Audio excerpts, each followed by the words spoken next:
Libri, talenti dhe kreativiteti bashkuan nxënësit në finalen e madhe të klubit leximor Bashkimi, organizuar në Shkup nga shoqata kulturore Vizioni M. Pas 5 muajsh aktivitete dhe përgatitjesh, nxënësit e shkollave Tefejus dhe Petar Zdravkovski Penko prezantuan njohuritë dhe aftësitë e tyre në garat përmbyllëse, në një atmosferë plot emocione, art dhe mesazhe frymëzuese për rëndësinë e leximit tek të rinjt. Ky rrugëtim, si rezultati një pune 5 mujore intenzive dhe domethënëse, u përmbyll me garat finale midis nxënësve të shkollave fillore, të cilët gjatë gjithë projektit treguan dashuri për librin, talent dhe përkushtim. Anëtari dhe koordinatori i klubit leximor Bashkimi, Hamdi Osmanli Ismaili, në fjalën e tij tha se klubi i leximit Bashkimi këtë vit ka mbledhur gjithsej 540 nxënës nga të gjitha qytetet. Ai theksoi se ky klub nuk është vetëm një vend ku lexohen libra, por një platformë ku ne rritemi së bashku,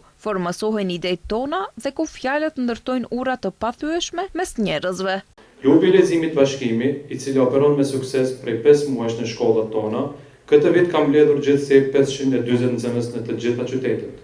Ky është dëshmia më konkrete e pasionit, përkushtimit dhe dashurisë që rinia jonë tregon ndaj librit. Të nderuar të pranishëm, një shoqëri e pandriquar nga dia është si një anije që ka humbur rrugën. Kur themeluam klubin e leximit Bashkimi, qëllimi ynë nuk ishte thjesht të lexonim disa libra, por të vendosëm një tull në ndërtimin e një brezi që analizon dhe vendos leximin në qendër të jetës. Ndërkaq, kryetari i shoqatës kulturore Vizioni M, Taxhudin Shabani, në fjalën e tij foli për rëndësinë dhe shprehinë e leximit, si dhe dobitë që i sjell ai. Unë nuk dua të flas për rëndësinë e librit, sa kam dëshirë të flas për rreziqet e mosleximit të librit. Dua të flas për shkputje dhe mospërfilljen e gjës më produktive që Zoti ja ka dhënë si dhunti njeriut. Ajo dhunti është që të zbulojë përmbledhjen e dijes në mes dy kapakëve, apo siç i njohim ne mes dy kopertinave.